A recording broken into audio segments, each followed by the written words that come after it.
following program presents principles designed to promote good health and is not intended to take the place of personalised professional care. The opinions and ideas expressed are those of the speakers. Viewers are encouraged to draw their own conclusions about the information presented. Welcome to Healthy Living. I'm your host, Margot Marshall. Our ability to live and function is directly related to the amount of water we drink. Every body function requires water. Prepare to be amazed at the incredible benefits of this basic commodity.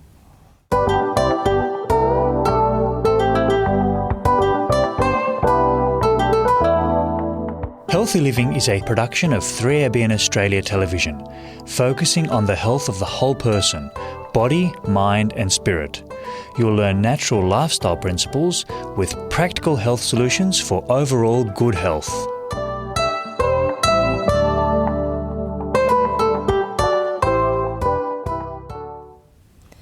My guest today will be sharing a range of positive outcomes people have experienced as a result of adequate hydration.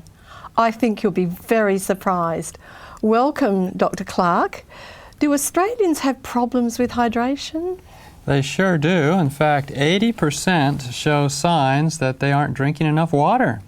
Is that right? That's a lot, isn't it? That's a lot. What about office workers? Would they be less prone because they're not out in the sun and they're not moving around? Actually, they don't drink enough water either. Maybe they're a little bit too dependent upon their office environment, but 80% of Australians don't drink enough water, and they show the signs and symptoms of that: lethargy, poor mental performance. So speaking of having enough, most of the recommendations you tend to hear would be 8 glasses or 6 to 8 glasses a day. What's your take on that? They've done studies on this that help to show how much water a person really does need. Actually, the U.S. military has done some of the biggest studies. One of their studies showed that for a man, they should drink, just to maintain, 3.7 litres a day. 3.7? That's a lot more than you ever hear recommended. It sure is, and a lot of people feel like they've had enough water to drink when they've satisfied their thirst. Yes. But this really isn't a good indicator. By the time you're thirsty, you're about 30% low on water, and you really don't want to be low because this mental performance thing is big. It's almost like you think that instead of policemen pulling somebody over for drink driving, they should pull them over for dehydrated driving. Oh, wow. Is that right? Look, what about athletes? Athletes obviously need more. So what about athletes? How does it affect their performance? How much should they have? They have to sort of keep track of how much activity they are in and what the temperatures are outside. A good indication whether you're well hydrated or not is what color your urine is. Yes. If your urine is pale in color, then you're probably getting plenty of water. That is, if you're not taking a bunch of supplements that artificially cloud your urine. But if a person is drinking plenty of water, their urine will be relatively clear. Now, they've done studies on this where they took people and put them on a treadmill. They checked their body temperature. They wanted to see whether or not their temperature of their body would go up. Their cutoff point was at 100 degrees Fahrenheit. If the runner's temperature went up that high, then they would stop the experiment. Okay. The first group of runners were not given any water. They ran on their treadmill, and within 3 hours they had to quit because their temperature went up. All right. The next group of runners on the treadmill were allowed to drink as much water as they were thirsty for, and they drank the water as they felt they needed it. They ended up going between 5 and 6 hours, and then they had to quit. The third group of runners were given 30% more water than what they originally had been thirsty for, and when they had them drinking that much water, they never had to stop due to temperature rise. Are they still going? Well, they stopped it after 9 hours. 9 hours? Very fit people to be running that long. Yes. Isn't that a remarkable thing? So anyone who wants athletic performance needs to really be thinking about their water intake. That's huge. That's right. And if you're low on water, you're less efficient. The muscles aren't getting rid of toxins. The brain isn't getting rid of toxins. The blood starts getting thicker. When the blood gets thicker, you're more likely to clot. When you clot, then you're in big trouble. Heart attacks, strokes, and that kind of thing. It's very important to keep well hydrated for removing inflammation out of the body. Any dehydration means everything is more concentrated.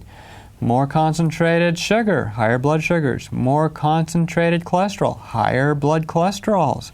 More concentrated inflammatory mediators, more inflammation, more autoimmune disease, more pain, more suffering. Well, that makes sense, doesn't it?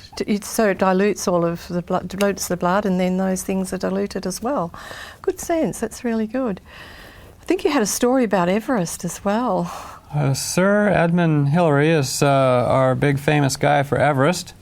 Previous groups had tried to climb Everest without much success. And then he decided he would take it on. One of the things he did that has been commented on as probably the reason why he had so much better success was that he made sure everybody drank their quota of water every day. So they were well hydrated, so that in climbing the mountain they would have good water in their blood, but it also means they can carry oxygen better, and so they made it to the top.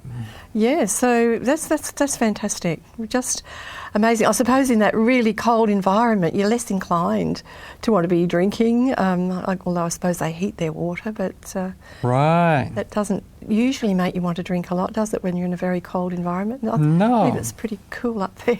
Oh, yeah, cold, and the air is very thin. Very thin, and we had a friend decide to climb Mount Everest and came back and did a travel log and showed all the pictures, and it's no easy task. No, absolutely not. What about some of the common illnesses? Is water helpful for those? Yes, it sure is. Yeah. People don't drink enough water, and that's one of the reasons they do get sick. High blood pressure. When people don't drink enough water, the blood gets thick. It gets low in volume, and so the blood vessels have to tighten up. When the blood vessels tighten up, that usually means high blood pressure. Then the heart will go faster. That'll increase the blood pressure just because they didn't drink enough water. And then their brains aren't functioning well as a result of this. And poor mental performance is the result. Also, diabetes. If people just drink more water, they can reduce their risk of diabetes pretty dramatically. And it has to do not only with thinning out the sugar in the blood, but it also has to do with how the body handles digestion. If your intestines are all dried out, then you're going to have trouble working the food and getting the nutrients out of it. So hydration is very important. We're about 70% water, at least we're supposed to be. There's a few people that are a very small fraction thereof, but and maybe we can pick them out of a crowd. Well, maybe not. You know, you might look well hydrated. One of the ways you can tell if you're well hydrated is you take the skin on the back of your hand and you pinch it and pull it up, and if it doesn't just bounce right back down, then you're probably dehydrated. We do that on patients in the nursing home just to check their hydration status. Well, that's a nice simple test, isn't it? Maybe we should get everyone at home to do that. Yeah, okay, everybody. Let's do it. Let's just try. Pinch it up. There you go. No, I think it's pretty good. Back. Yeah, good. Okay. I expected it would be, but it was. It's good. Another challenge with dehydration is your stools. Now, a lot of people think, well, if I have hard stools, I'll eat prunes. But if they eat prunes, they don't drink any water. They'll just have hard prunes for stools. Because actually eating lots of dried fruit will dehydrate you, because you have to put the water back into it before you can digest it. Yeah. So if you're going to eat that dried fruit, drink as much water as the original fruit would have had to get the most out of it. But people who are constipated then get other diseases. Other diseases associated with constipation are low back pain. Pain from the intestines will refer back to the spine, and sometimes it's hard to figure out where the pain's coming from. Another one that people don't realize is that when you get constipated, a disease that comes up is Parkinson's disease. Classically, Parkinson's disease patients are dehydrated and constipated as much as 10 years before they come down with their symptoms. So they've been constipated for 10 years. And dehydrated. Yes. And so do they think that's the causative factor of that? Well, there's something related there. Whether it's cause or effect, it certainly plays into it, and we can certainly see from the effects of dehydration that it would play a role, because the brain doesn't function as well on low hydration. Alzheimer's disease is more common with dehydration. Yes, you were mentioning that in the Alzheimer's talk, which we're showing too. So talk about that. If I have a brain that's totally dried out, then the neurotransmitters aren't moving around very fast. And when the neurotransmitters don't move around very fast, then I appear sort of slow and don't get things said or done very quickly. So if your neighbor is going slow, you might bring a glass of water over to them. It's interesting. People will end up with mental performance declines and also feel fatigued. And if you bring them water, they'll pick up. And the Bible even comments on this. In Isaiah 44:12, it says, "He drinks no water and is faint." Well, I guess the good Lord knows all these things. Look, what about diet? Are there any things in the diet that can actually play a role with dehydration? Yes, there certainly are. It's interesting. If you eat sugar, one study, they put people on less sugar than the average Australian would eat in a day, and it cut their water consumption by about half. In other words, they drank half as much water by thirst when they ate sugar as they would otherwise have drunken. Never would have guessed that. Yes, it's a fascinating finding. Also, the type of food you eat affects the amount of water you get. Just take, for example, if you ate a watermelon, you get lots of water. But if you're eating chips, fried potatoes, there's not much water in there. No. A lot of it's been already removed by the heating process, and you're going to be more likely to dehydrate. Any other benefits of good hydration? Yes, especially for things like cholesterol. People who have too much cholesterol would do well to drink more water. You can raise your blood volume, and it dilutes out the cholesterol. What's more, the water will make it so the cholesterol is less likely to go oxidized. Cholesterol is oxidized sometimes in your liver by bad diet, like eating high fructose foods. Okay. What about, would it help with detoxification? Water? Yes, that's for sure. Yeah. When people end up drinking water, you end up urinating. The urine is getting rid of toxins. If you're low on water, you won't urinate as much. On the other hand, drinking more water will increase your urine for two reasons. One, yes, you've increased the volume of your blood, but two, water is somewhat of a diuretic. So for our kidney failure patients, we tend to push more water than the average patient is told they should take, because water itself is a diuretic and increases water output, urine output. Oh, that's fantastic. Are there any treatments you can use with water? We use water in a lot of treatments that are very beneficial for folks. We call it hydro, for water, therapy, as in treatment, hydrotherapy. And we can use it, first of all, just as a way of hydrating people. Taking a good bath can get water into you. But other things that are helpful about water is it changes your pattern of blood circulation. So we would use it like for a sore, inflamed, hurt ankle, for example. And the way we would use hydrotherapy is we would contrast hot water and cold water. Now, typically, for a hurt ankle, we might put a bucket of hot water, and the water would be as hot as you can stand, or maybe about 45, 46 degrees Celsius. Then we'd have a bucket of cold water, into which we might even put a few ice cubes. We like the contrast. Then we'd have the person put their ankle into the hot water for 3 minutes. During that 3 minutes, they can move it around if it's comfortable. And this helps to bring blood to the area. The blood vessels all get bigger. You know how it is in the summer? You look at the blood vessels in the back of your hands when it's hot outside and they're sort of standing out? Yeah. It's because in hot temperatures, the blood vessels expand and more blood reaches that area. Well, that's what we're capitalizing on by putting the foot in hot water. We want the blood to flow to the hurt ankle. It'll bring in the healing properties. It'll wash out the inflammation. It'll stir up the white blood cells to get to work and help the body heal. Then, after 3 minutes in the hot, we take and put it in the cold. In the cold, the surface vessels close down first. When the surface vessels close down, that forces the extra blood coming down to that ankle in deep, where the tendons, ligaments, bones, joint are. And it helps to get the circulation down where the inflammation is. Then we take it back out of the cold and put it back in hot, and we basically are pumping the blood vessels. We'll get the inflammation out, we'll get swelling out, extra fluid that's down there. And then when we go back and forth, the white blood cells, they wake up. This can raise your white blood count, incidentally. Okay. And the white blood cells are involved in fighting infection. We could also use this for an infection in any part of the body, hot and cold treatments. They also help to wash out crystals like in gout.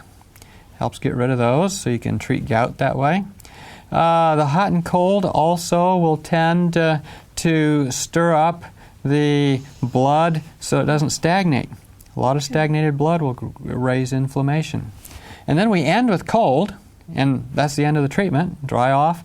When the limb comes out of the cold, then it sort of is calling for a warm-up, and the body sends extra warming down there, extra blood down there, extra nervous energy, and this makes it more metabolically active, so it'll heal faster, get rid of inflammation faster, get rid of pain faster. So hydrotherapy is hot and cold. Heat brings blood in, cold drives it out. Going back and forth tends to pump the blood in and out. And you do that how many times? How many repeats did you say you do that? I would do it 5 times most of the time. 5 times hot and 5 times cold.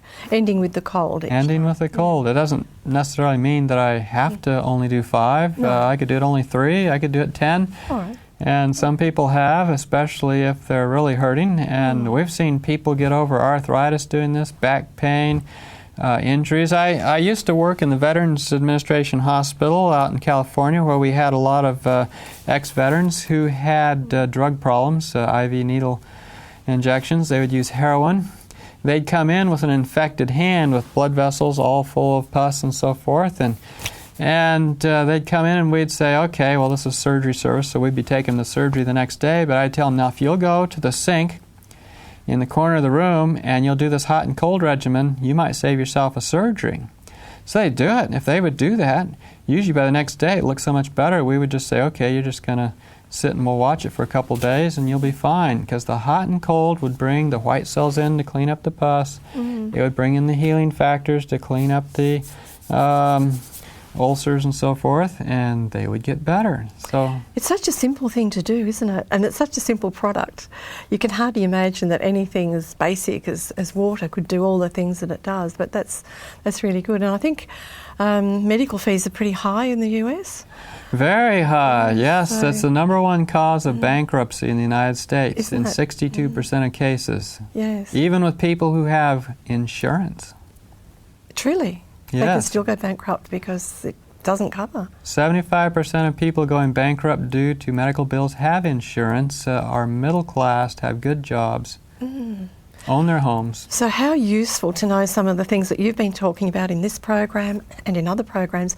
And there's something, repetitive in this, because whatever's good for the brain is good for the body, is good for healing, and all of these modalities are just across the board.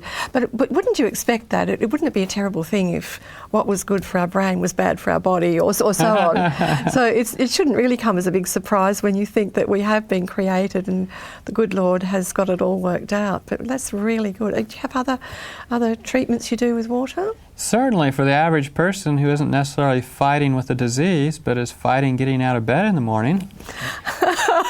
Well, throw a bucket of cold water on them. If you take a trip to the bathroom and you get a face washer and you dip it in cold water and you scrub yourself from head to toe, you will be wide awake. It's better than a cup of coffee. And you'll be prepared for the day. I did that this morning. Actually, I got in the shower and turned it just on cold, scrubbed myself from head to toe, and was wide awake. Okay. So that I could face the day. When you do that, it actually prepares you to be able to fight colds. It boosts the immune system. It also gets your nervous system going so that you're wide awake, so you don't have trouble waking up.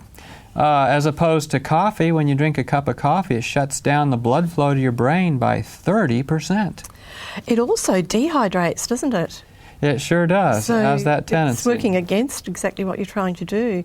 And I think it'd be really hard if you were drinking caffeine drinks to also drink the water and then the water that you've lost because of the caffeine drinks. And I don't think people can really... That would be hard to do. I can't imagine that they would be able to compensate to do that. Yeah. It'd be very challenging. I think there's some places in the US that have found that providing water for their employees is a good investment. I worked at a hospital for a while where a lot of the employees were going to see the doctor too often. The CEO of the hospital was concerned. It costs the hospital a lot of money. And so he came to the wellness department and he said, what are we going to do? See, hospital employees see disease all the time, so they're worried they have it, and they know what tests can be run, and so they ask for them. So it's a very expensive group to keep on top of. And so he said, what can we do to reduce the amount of expenditures that we're having to do for health care for our employees? And so they started thinking, and the health department said, okay, we got an idea. We have a plan. Let's put free bottles of water in all the break rooms. And so they decided to do that. Free bottled water. Every Thursday, the man from Central Supply would come around with a forklift, dropping off pallets of water. We'd put them away in the break rooms.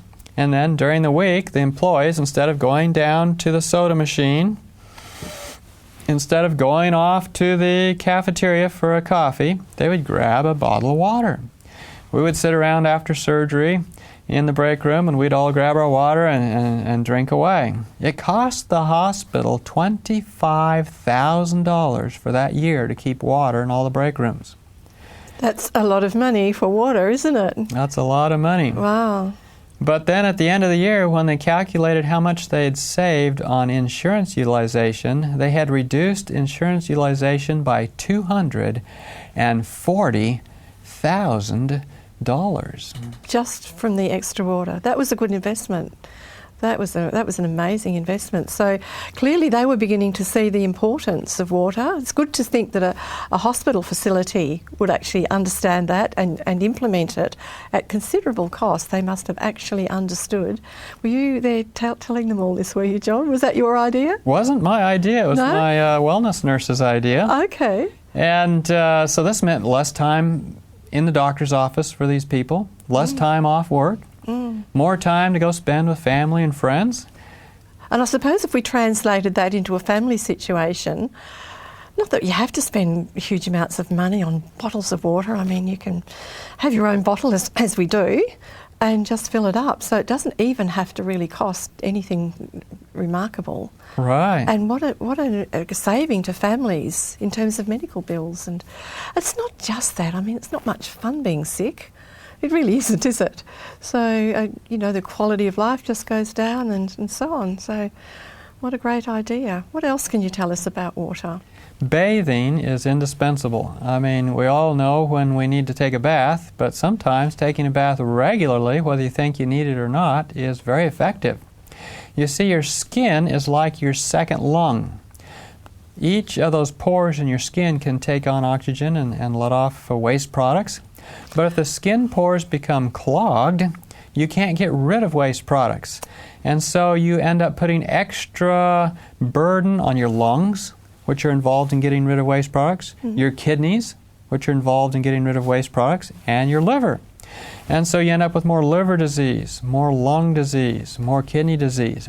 So taking a bath is very important. And in taking a bath, one of the important parts is scrubbing the skin thoroughly. I like to use bathing gloves or shower gloves. You can get them at most, Big W's or whatever shops, and they're really good. And when you scrub your skin good, then it makes it more healthy, makes it more likely to get rid of toxins. It also stimulates the blood flow of the skin. It helps get rid of spots in the skin that are starting to develop due to the skin not having good circulation. And so there's a lot of benefit to bathing. So that's a very simple thing to do too. you wouldn't really think about that being such an important.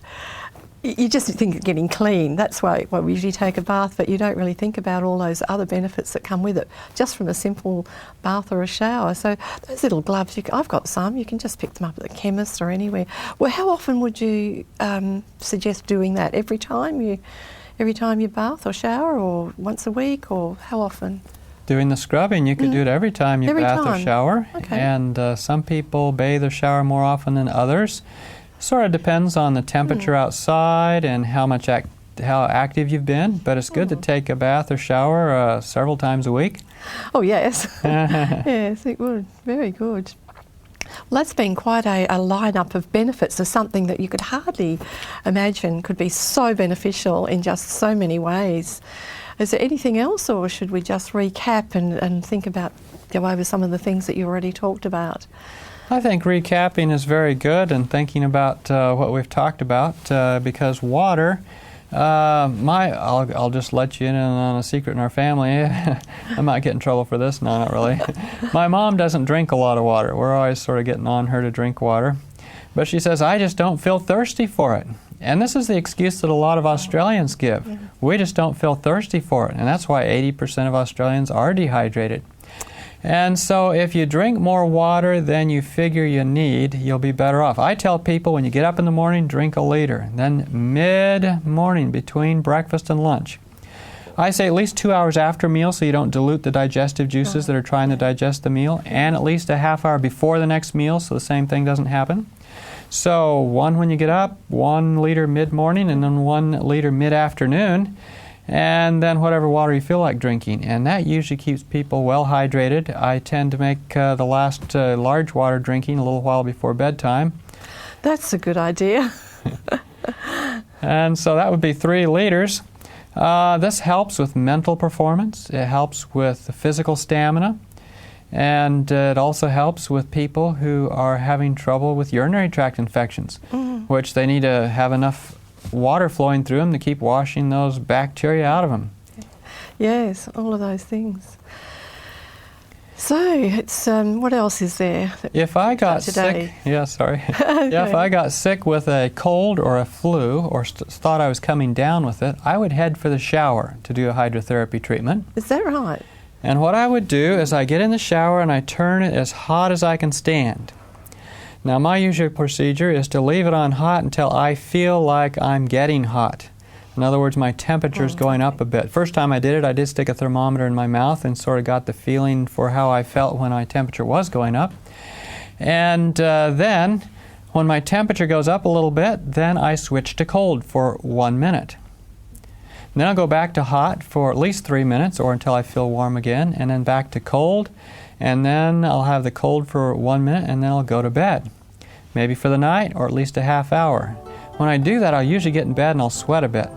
But if I do that at the onset of a cold or a flu, and maybe drink a little charcoal, as we talked about in the previous talk, then I'll pretty much be assured that my cold will be gone by the next day and I won't be continuing. By the next day. That is fantastic. Well, thank you so much for all that great information. If you'd like to watch our programs on demand, just go to our website at 3abnaustralia.org.au and click on the watch button. And I think now would be a very good time to have a drink of water.